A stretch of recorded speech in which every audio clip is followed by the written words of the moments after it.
Hey, this is Chris Miglino. I am here at the world famous LD Micro Conference in Los Angeles, California.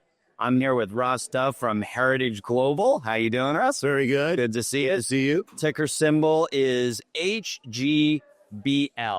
So tell us a little bit. We've talked so many times, right? It's not the first time that we're talking, but I think you have a fascinating business, and it's tell the audience though what you guys do, and then we'll get a little bit into the updates because there's some people that haven't watched before. All right. For those of you who haven't watched me before, I'll tell you who we are. So Heritage Global is an auctioneer, a liquidator, a broker, a lender, and an appraiser. Sounds like a lot of words for a company with 100 people, but 100 people seem to do all that. We do that in two divisions, an industrial division and a financial division.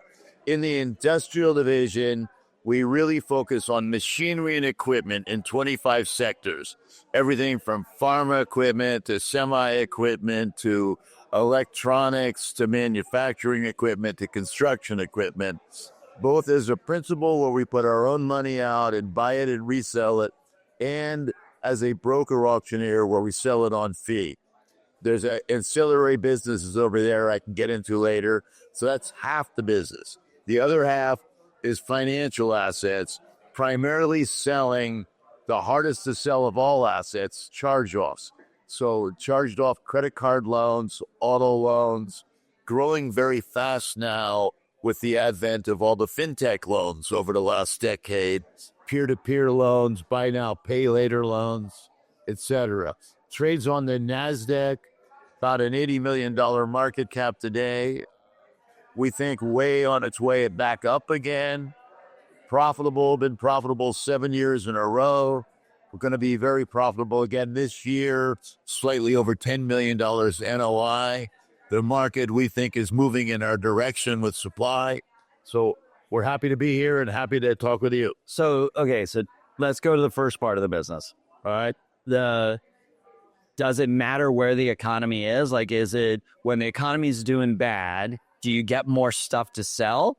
Or how does it work? Yes, we get more stuff when the economy is doing bad and more stuff when the economy is doing great. Okay. When it's in the middle and flat and people can't make a decision, All right. there's no action. And we're like the action guys. We just need activity.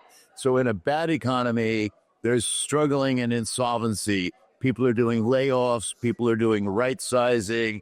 The venture community is not funding companies as actively. So it creates surplus. And we auction off that surplus. There's also bankruptcy work in a tough economy where we're kind of a famous provider for the creditors. We're the guys who did Enron, sold the Big E. We're the guys who did Solyndra, which was the Obama, solar deal. So we're very well known in insolvency. But if everything is really doing great, it's a big M&A market usually. And in the big M&A market, you've got a client like Pfizer, our biggest client, and if they do an acquisition, a lot of times they don't want the machinery or the equipment. They want the scientists, they want the patents, they want the drugs, they want the intellectual capital, not the tangible assets. So we can get them low and we can get them high. God, we're just not a good middleweight. So on the M&A side, somebody buys another company. They got a bunch of furniture, a bunch of equipment. Yes. And so they know to come to you day one because you're their guy. Yeah. Okay. And then so they come in and they say, okay, this is what we got. We got this many desks, this much equipment. And then do you buy it at that point at a set price? Or do you, okay, what do you typically do? The banker comes to me and says, Ross, we're putting this deal together. This aerospace company A is going to buy this aerospace company B. It's 5 plants. We only want 3 of them. We only need the manufacturing CNC plants. We don't need the electronic plants because we have our own. We're going to give them $30 million for everything. They want to sell everything. What can we get for these other 2 plants we don't need? So you become part of the M&A process. I come in there and I say, $6 million I will give you for the other 2 plants, and I'll take them off your hands at close. Or go ahead and do the deal. hire me afterwards and I'll auction them off for you. Okay, that's great. And what's more lucrative, buying it up front, or, I mean, there's more risk to it. There is more lucrative if it was my smart days, or my really smart days.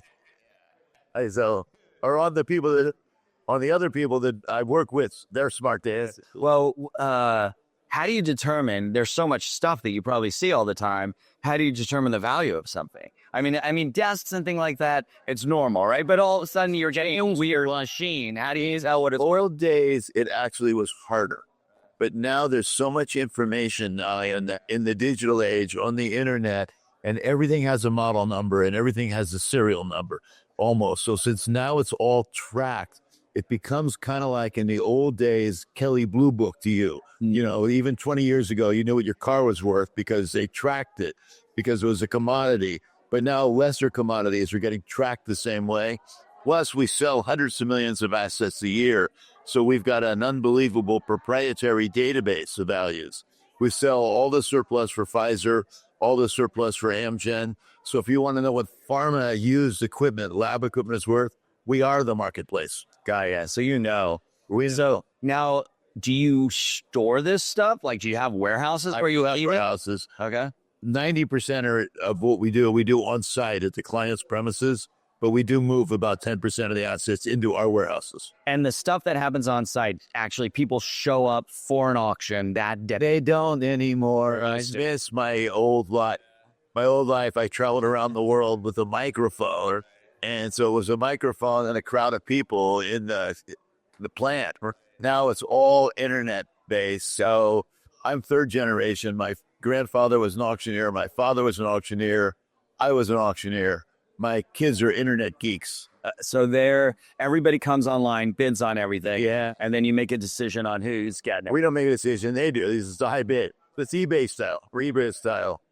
So it's way more boring, but it's way more effective because you can do 10 auctions on one day. You can have people all over the world bidding at once, and you don't need one auctioneer in one factory.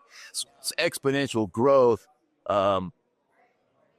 Is there an ecosystem of people that have businesses like yours, but they're the buyers of that equipment? Like, and all they do is go to auctions and buy stuff. They don't just go to auctions, but yes. Yeah. There's a tremendous amount of them. They actually got hurt a little bit by the internet rather than helped. It's called disintermediation, because they were all about going to the auction, buying the asset, taking it, putting it in their warehouse, then finding the end user. Well, the internet finds the end user. So now we're getting higher prices because we're selling direct to the user. So the guy at Stanford Research Institute who wants to buy a microscope would have went to a microscope dealer if he wanted to buy a used microscope. Now he can find me. So how has this impacted your ability to buy anything retail? Like, you can't go into a store and buy anything without thinking about it. It actually has impacted the primary market, but also knowing that there's a tertiary market has increased the value of equipment, because now you know if you buy it new and in 5 years you want to sell it, you can. Right. So most equipment now has a second life. So there's a second life. And also because nobody wants equipment to go into landfill anymore. Nobody wants in an ESG world for surplus to get buried. Basically, it has really helped that they have auctioneers that can find a new home and a second home. So you mentioned semiconductors and things of the sort. Like, so are they selling old chips, like machines that are going out of date? What happens, and that's not our biggest industry right now, but as an example, that industry goes from 4-inch to 6-inch to 8-inch to 12-inch. And every time they do a technological upgrade, you still have equipment that works, that is not obsolescent. It's not broken. It's just not state of the art. Right. So it goes to a smaller wafer fab. But in every industry, there's upgrades on the assets, and there's the second life now. And what are the typical margins that happen in this part of the business? Depends on installed base. I mean, if you're selling a 5-year-old bulldozer, it's worth 50 cents on the dollar. A 5-year-old microscope, a 5-year-old milling machine. If you're selling a 5-year-old very high-tech instrument with a small installed base, you could only get 5-10 cents on the dollar versus 50 cents. So there is no residual actual value. The value changes per asset. Mm-hmm. So you're a professional negotiator. You know how to negotiate for everything. I mean, your whole life is built around. I mean, I own it 50 years, so I'm a semi-pro. So now let's go to the other side of the business. This sounds much more digital in a sense, right? So you're buying. We don't buy them, we sell them on a fee as a commission. Okay, so We're a fiduciary broker. so you don't get in the middle of buying the distressed financial stuff. A bank will come to us and say, we have $100 million of auto loans we're not getting paid on anymore. We've tried to collect for 6 months. We've tried to collect for 9 months. We can't collect. Will you just sell them for us and let somebody else collect them at a discount? 5 cents on the dollar, 10 cents, 20 cents, 30 cents. We package the $100 million. We go out and we sell it for a fee. And so we're kind of the expert at selling non-performing loans. So they don't need us if it's performing. They sell it from bank to bank. They don't need us to do commercial-backed securities. But once it's really tertiary and non-performing, whether it's a credit card or a fintech buy now, pay later, we're the market maker in the hard-to-sell non-performing loans. They used to throw them away years and years ago, but there is a residual value to recoup. So they write them off and then give them to us. Then they sell them for whatever they can sell it for. Yeah. And then whoever buys it sues those people under the premise of whoever they bought it They from. get a judgment against them, or they call them up and talk nice to them and try to get them to pay. Right. Interesting. And that business, are you seeing that business accelerate? Got really slowed down during the pandemic because there was no supply because consumers were not spending. So it's all tied to consumer spending. And also what happened during the pandemic, the consumers were getting these massive stimulus checks. Right. So with all the government backing in the stimulus check, They were paying the bill. it really slowed down, and nobody even understood how big it was going to get, which it is now after the pandemic, because this just me talking, they kind of got spoiled with the government stimulus checks. It kind of confused them, and a lot of them basically misbehaved when they were getting a lot of government money. And all of a sudden, they kept spending when the checks stopped coming in because they got used to getting those checks. So now we have $1 trillion in credit card debt, the most in the history of our country, and the most people not paying on their credit cards ever. Really? Yes. And it's happening right now. Happening right now is the biggest ever amount of consumer debt and the hardest ever collection for lenders. Wow. And they're saying that the economy's doing amazing though. The economy might be doing amazing, but at some point in time, all you have to do is look at the defaults on the consumer credits and figure out there's going to be issues. Just think about somebody getting on a boat, taking a trip to Puerto Rico to your conference, drinking rum and cokes for the whole week, partying, getting off the boat, and then getting the bill for the cruise. All right. Some of them don't pay the bill right on time. Well, and so where is the growth in the business in both areas? Are you seeing acceleration in one of these areas? So on the industrial side, companies that used to scrap assets, companies that used to not care about their used equipment, care now because of ESG, care now because they want to help the environment. They're doing a better job on the back end of the supply chain, being responsible stewards of the environment and trying to sell these assets rather than just let them have no use.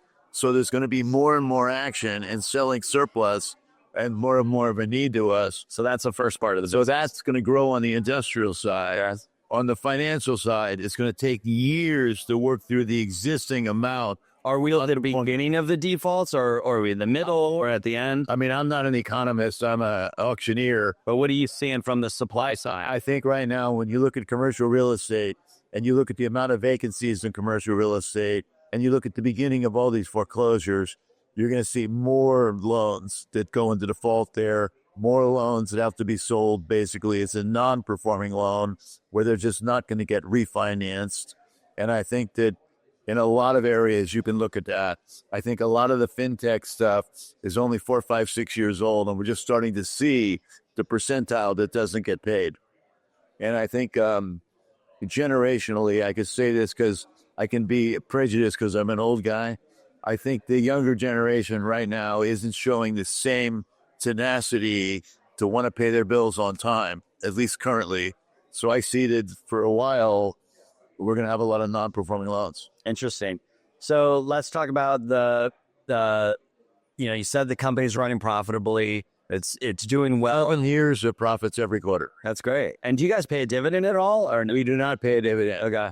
So now the stock is at a good value now. It's come down a little. Stock is at an unbelievably good value now because it's dropped. Yeah. Because we had one difficult loan that I believe there was an overreaction to, but just in general, the stock is at an entry point once again where it's really attractive. If you look at it against the peers here, there's very few other companies here under $100 million market cap. They're going to make $10 million this year. So and most of them are burning $10 million. Yeah, exactly. But if you look, in the meetings here, I talked to several investors that said, we picked you because we screened companies and you're one of the few companies making over $10 million at our microcap conference. So investors here want a company that's had 7 years of continued profits and believes they can grow with a pretty low market cap and a pretty low PE. I want you to know that Chris is recommending us, right? Yeah, definitely. I think the stock's at a great price now for entry. It's a business that is stable. It's a business that has, cash flow. You're not in the market looking for, toxic debt all the time. So you don't have that risk that's out there, which is inherently the risk in a lot of these small cap companies. And it's, you have a history of being able to operate the business effectively. I tell people here, the hardest part to a micro cap company, to a small company, is making the first $5 million. It's really, really hard to get an NOI of $5 million. It's actually really, really hard to become profitable. If you can see, 85 or 90% of the companies here are not profitable. Right. Most of them will never become profitable. Well, they might get there on a GAAP basis. Yes. But when you finally get there, once you can get to making $5 million, it's easier to go from 5 to 10 than it is from 0 to 5. Yeah. And so I'm hoping it's that easy to go from 10 to 20. We'll find out. But and the good part about your business too is, like you said, third generation. It's a long history of this business being there again and again. It's not something that you're trying to recreate out of it's not like you're trying to invent an AI chip or something. And now we have the free cash flow to really grow it. We're now able to really do M&A without having to worry about it, dilution. We're now really to be able to do all cash M&A. We're now ready to be. What do you buy? What do you love to buy? Other companies, other in other geographies, Europe as example, right. And in other sectors, we're really good in pharma. So if we're really good in pharma, maybe we should be really good in medical. Right. So, other sectors, other geographies. 95% of our business is manufacturing. Only 5% is construction. The biggest auctioneers in the world are all construction auctioneers. Okay, so there's a big room there. There's lots of room we got plenty of growth room for, maybe not for me, for the next generation. So is that where you see the where investors should be looking as catalyst is in some of this M&A? Gen 4 they should look at the next generation underneath some of my leadership and them taking over, being very aggressive in M&A and expansion. Mm-hmm. And that they should look at this as a growth company, not just de novo organically, but a company now with the capital to be able to grow. It's now a NASDAQ public company. Right now, the currency is too cheap to use, but we're generating a lot of cash flow. Right, so you have the cash. So we're sitting there. Yeah, we've got a lot of cash. We've got enough cash flow that we've got the ability to borrow money too. Mm-hmm. So we can borrow money at a fairly low cost and use our cash. So we see a lot of growth. All right, so we'll watch out for that. All right. I think that Thanks for the update. I appreciate it. Thanks for visiting again today. Put it on your screen, HGBL, if you find that story compelling, which I do. And I think that, in timing now, October of 24, the stock is at a price where there's I think, a really good entry there. And if you look at the history of it, you'll see that as well. So thanks for being with us today. And thanks again for your time. Thank you for having me. See you soon.